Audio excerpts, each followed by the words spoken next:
Welcome to my channel A learning 2020 में आप सभी लोगों का स्वागत है। परसों होने वाली यूपी टेट के लिए बाल विकास के सबसे महत्वपूर्ण 100 प्रश्न जो आपके एग्ज़ाम में देखने को मिल सकते हैं। इसी 100 में से लगभग आपको 20 से 25 क्वेश्चन जो कहते हैं देखने को मिल जाएंगे। ये हमारी बाल विकास की सीरीज का पहला पार्ट ही है। आपको इसी पार्ट से अधिकतर प्रश्न देखने को मिलेंगे। तो चलिए स्टार्ट करते हैं आज के प्रश्न।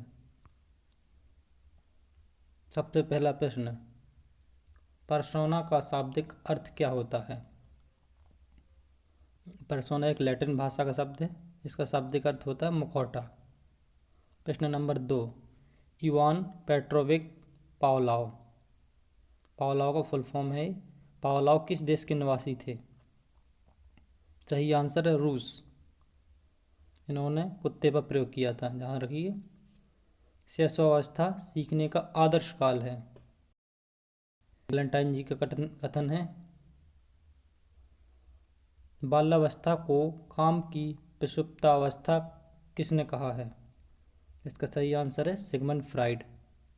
प्रश्न नंबर 5, किशोरावस्था को जीवन का सबसे कठिन काल किसने कहा है? याद रखिए, याद रखने के लिए सबसे आसान ट्रिक इसकी है, किशोरावस्था कठिन, किलपैट्रिक का। प्रश्न नंबर 6, व्यवहारवाद संप्रदाय के प्रवर्तक कौन है? व्यवहारवाद किसने दिया? इसके सही आंसर हैं जेबी वाटसन। प्रश्नावली विधि के जन्मदाता कौन है? प्रश्न नंबर 7, इसका सही आंसर है वुडवर्थ। प्रश्न नंबर 8, क्रिया प्रसूत अनुबंधन सिद्धांत किसने दिया? सही आंसर है स्किनर ने, जिन्होंने कबूतर पर और चूहे पर प्रयोग किया था। अव्यक्त अधिगम, इसी को बोलते हैं चिन्ह अधिगम, किसने दिया था? ये दिया था टॉलमैन ने।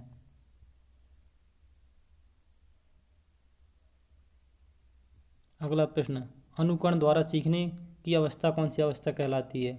यह अवस्था है शैशवावस्था, जिसमें बच्चा बड़ों की नकल करके सीखता है। खेल की आयु किस अवस्था को कहते हैं? ये कहते हैं बाल अवस्था को। और प्रश्न आता है खिलौनों की आयु, ये बोलते हैं शैशवावस्था को। प्रश्न नंबर 13, मूर्त चिंतन की अवस्था कौन सी है? मतलब बच्चा कब मूर्त चिंतन शुरू कर देता है? इसका सही आंसर है बाल्यावस्था। प्रश्न नंबर 14, दल भक्ति की अवस्था होती है, ये होती है किशोरावस्था। अगर पेपर में दल या समूह बनाने की अवस्था पूछी जाए तब बाल्यावस्था होगी, अगर उसमें दल भक्ति पूछा गया है तब किशोरावस्था होगी। ध्यान रखिए। प्रश्न नंबर 15, स्याही धब्बा परीक्षण किसने दिया था? ये व्यक्तित्व परीक्षण की एक विधि है जो हरमन रोशा ने दिया था। स्वप्न विश्लेषण विधि के प्रतिपादक कौन है? इसका सही आंसर है सिगमंड फ्राइड। मनोविज्ञान की पहली प्रयोगशाला कहाँ स्थापित की गई थी? इसका सही आंसर है लिपजिंग। कहाँ का शहर है? जर्मनी का एक शहर लिपजिंग। प्रश्न नंबर 18, उद्दीपक प्राणी अनुक्रिया यानी SOR थ्योरी किसने दी? इसका सही आंसर है वुडवर्थ। प्रश्न नंबर 19, योजना विधि के प्रतिपादक हैं?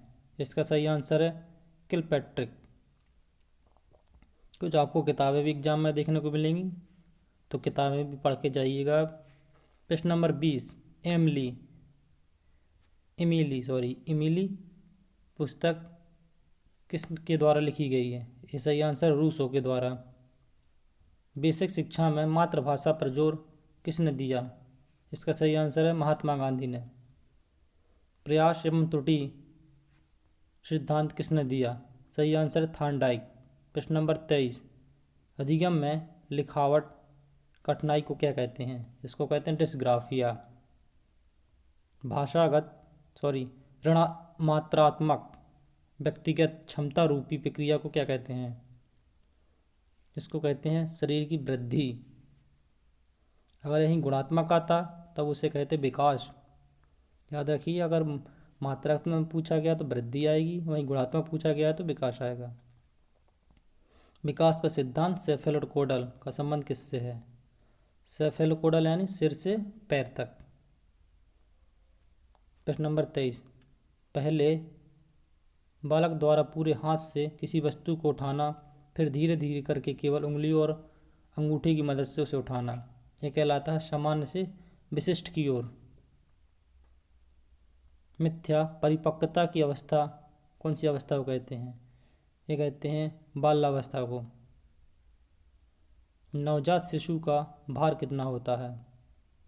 इसका सही आंसर है 7 पाउंड। प्रश्न नंबर 29, विलियम मैकडूगल ने संवेगों की संख्या कितनी बताई है? इसका सही आंसर है 14। याद रखिए, संवेगों की संख्या विलियम मैकडूगल के अनुसार 14 है। किस मनोवैज्ञानिक के अनुसार शिशु अहम केंद्रित होता है?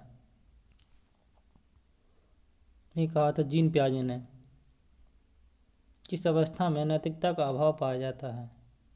यह अवस्था है शैशवावस्था। संवेदना ज्ञान की पहली सीढ़ी है। किस ज्ञान की? मानसिक विकास की हमारे। भाषा अर्जन जन्मजात है। ये कहा था नॉम चॉम्स्की ने, जिन्होंने कहा था बालक के अंदर एक LED डिवाइस होता है। बच्चे के लिंग का निर्धारण करने वाला गुणसूत्र है।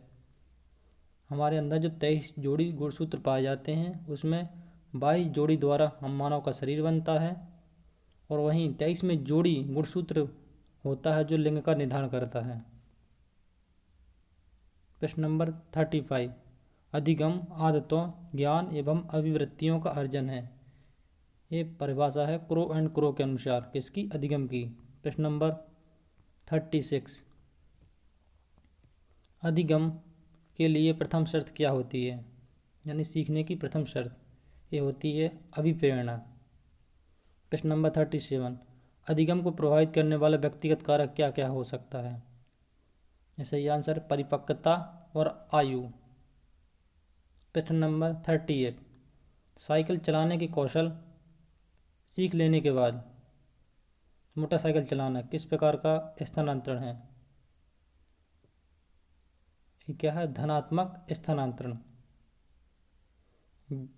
जब पूर्व का अधिगम नई परिस्थितियों में सीखने में किसी भी प्रकार की कोई रुकावट नहीं डालता, ये कहलाता है हमारा शून्य स्थानांतरण। थॉर्नडाइक ने सीखने के मुख्य कितने नियम दिए हैं? थॉर्नडाइक ने सीखने के मुख्य 3 नियम दिए हैं। सर्वप्रथम सीखने के सिद्धांतों की खोज किसने की? थॉर्नडाइक ने।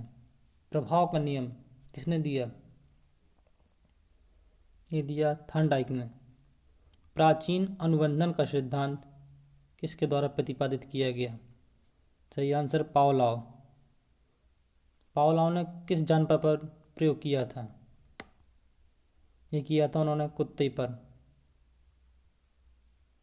समग्रवाद का सिद्धांत किसने प्रतिपादित किया? ये किया था वर्दीमर, कोफ्ता एंड कोहलन ने। समस्या से अचानक समाधान करने वाला सिद्धांत है, ये है सूच का सिद्धांत, जिसे हम समग्रवाद या गेस्टाल्टवाद के नाम से भी जानते हैं। प्रेक्षणात्मक अधिगम का सिद्धांत किसने दिया था? ये दिया था अल्बर्ट बंडूरा ने। अल्बर्ट बंडूरा के प्रेक्षण अधिगम के तत्वों का क्रम क्या है? इन्होंने अधिगम के 4 तत्व बताए हैं। इनका क्रम है, सबसे पहले अवधान, दूसरा स्मृति, तीसरा अनुकरण या पुनरुद्भवन, चौथा है अभिप्रेरणा। प्रश्न नंबर 51, जीन पियाजे के अनुसार संज्ञानात्मक विकास की दूसरी अवस्था कौन सी कहलाती है? जीन पियाजे ने संज्ञानात्मक विकास की 4 अवस्थाएं बताई हैं। दूसरी अवस्था है पूर्व संक्रियात्मक अवस्था। प्रश्न नंबर 52, बच्चे में वस्तु स्थायित्व का गुण पियाजे के अनुसार किस अवस्था में आ जाता है? इसका सही आंसर है संवेदी पेशी अवस्था में, जो 0 से 2 वर्ष चलती है। प्रश्न नंबर 53। अधिगम करने के कुछ समय पश्चात सीखने की प्रगति बिल्कुल रुक जाती है, यह अवस्था कहलाती है। यह कहलाता है हमारा अधिगम पठार। एक बच्चा 16 और 61 में अंतर नहीं कर पाता है, यह कौन सी अधिगम निरोगता कहलाएगी? यह है डिस्कैल्कुलिया। डिसलेक्सिया का संबंध होता है, ये होता है पठन विकार से।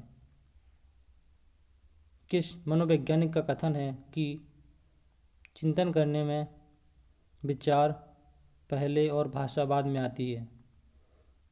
ये कहा था प्याजे ने।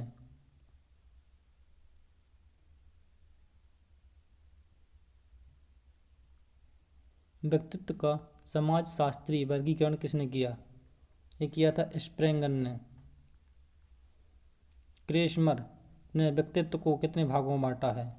इन्होंने व्यक्तित्व को 4 भागों में बांटा है, वो भी व्यक्तित्व की मानव के शरीर की बनावट के आधार पर।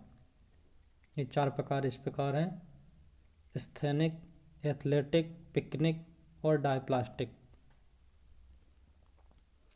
केटल ने व्यक्तित्वशील गुणों की संख्या कितनी बताई है? 16। कितनी? 16। इन्होंने 16 PF नाम से मापनी दी है। फ्राइड के मनोलैंगिक विकास सिद्धांत के अनुसार मुखी अवस्था की आयु होती है, ये होती है जन्म से 1 वर्ष। प्रासंगिक अंतर्बोध परीक्षण यानी TAT किसने दिया? सही आंसर मॉर्गन और मुरे ने। बाल अंतर्बोध परीक्षण यानी CAT में कुल कितने कार्ड होते हैं? कैट में कार्डों की संख्या 10 होती है।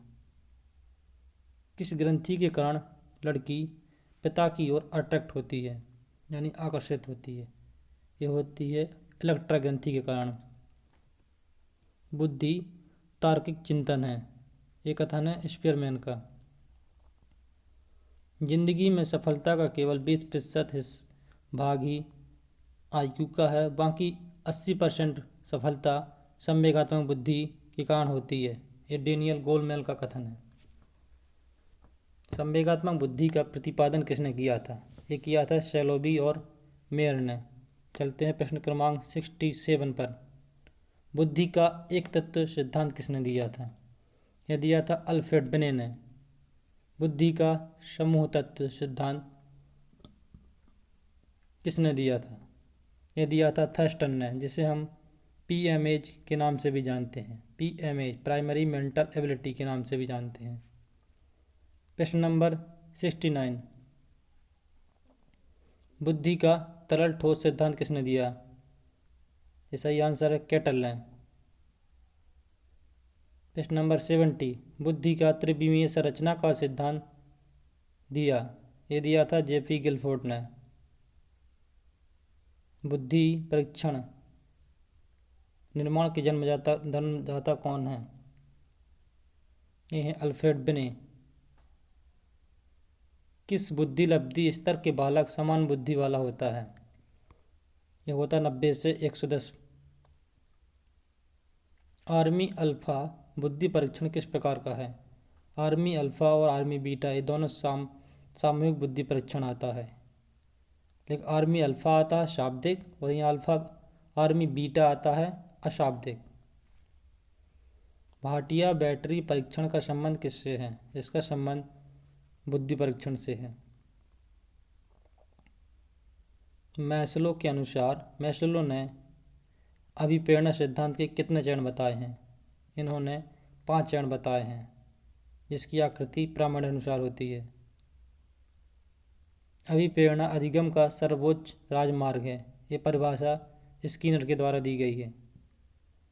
सृजनशीलता के पोषक की सर्वश्रेष्ठ विधि कौन सी है? ये है ब्रेन स्टॉर्मिंग। सृजनात्मकता के कितने चरण होते हैं? इसके 4 चरण होते हैं। Number 1 preparation, number 2 incubation, number 3 illumination और नंबर 4 वेरिफिकेशन। याद रखिए, बार बार क्वेश्चन यहीं से आपको पूछा जाता है, सृजनात्मकता से बार बार क्वेश्चन पूछ रहा है, तो आपको चारों स्टेप याद करके जाना है। क्रियात्मक अनुसंधान का शिक्षा के क्षेत्र में किसने प्रयोग किया था? इसका सही आंसर है स्टीफन कोरे ने।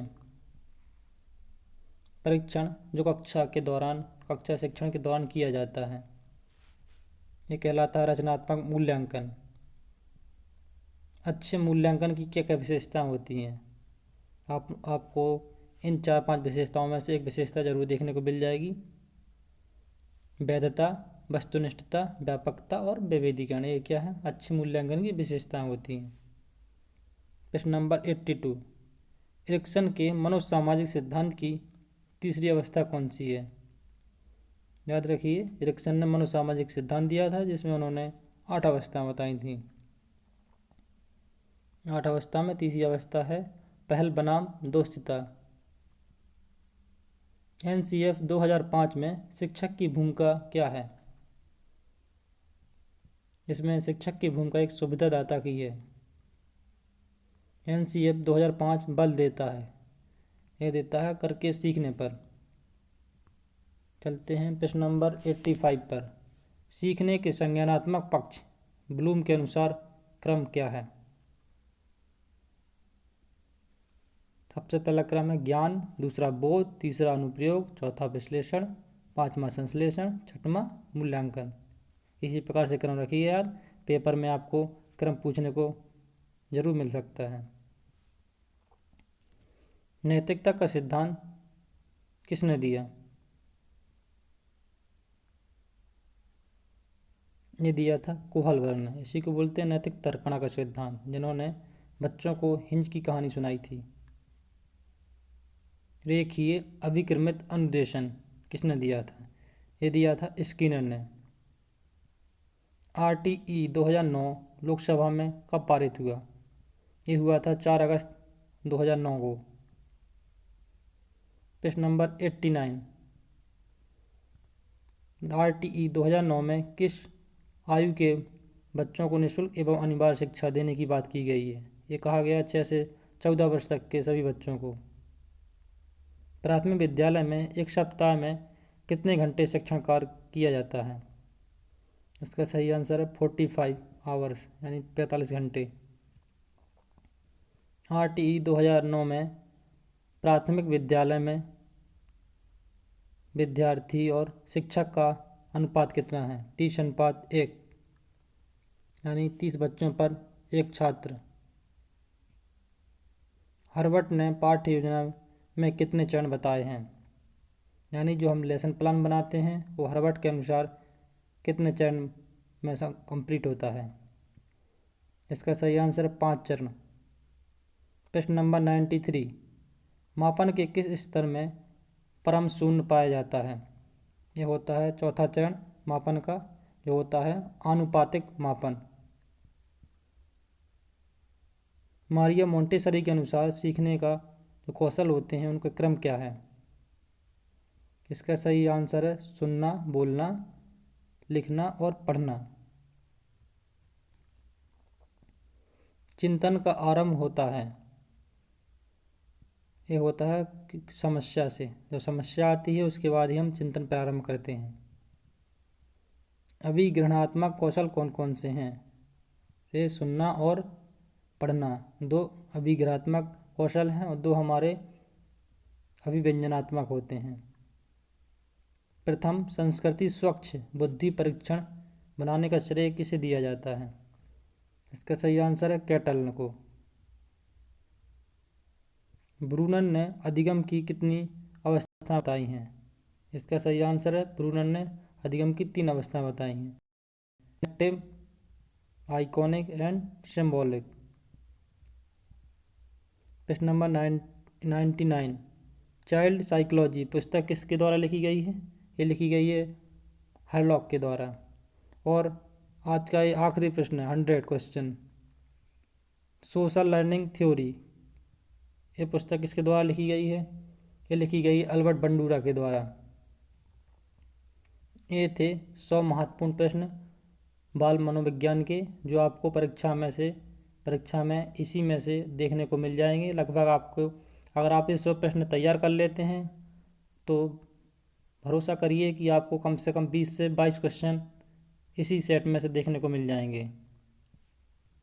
तो जिन लोगों ने भी अभी हमारा चैनल लाइक शेयर सब्सक्राइब नहीं किया है वो ज़रूर कर लें, क्योंकि आपका भरोसा ही हमारा भरोसा है। आज की वीडियो में बस इतना ही। धन्यवाद।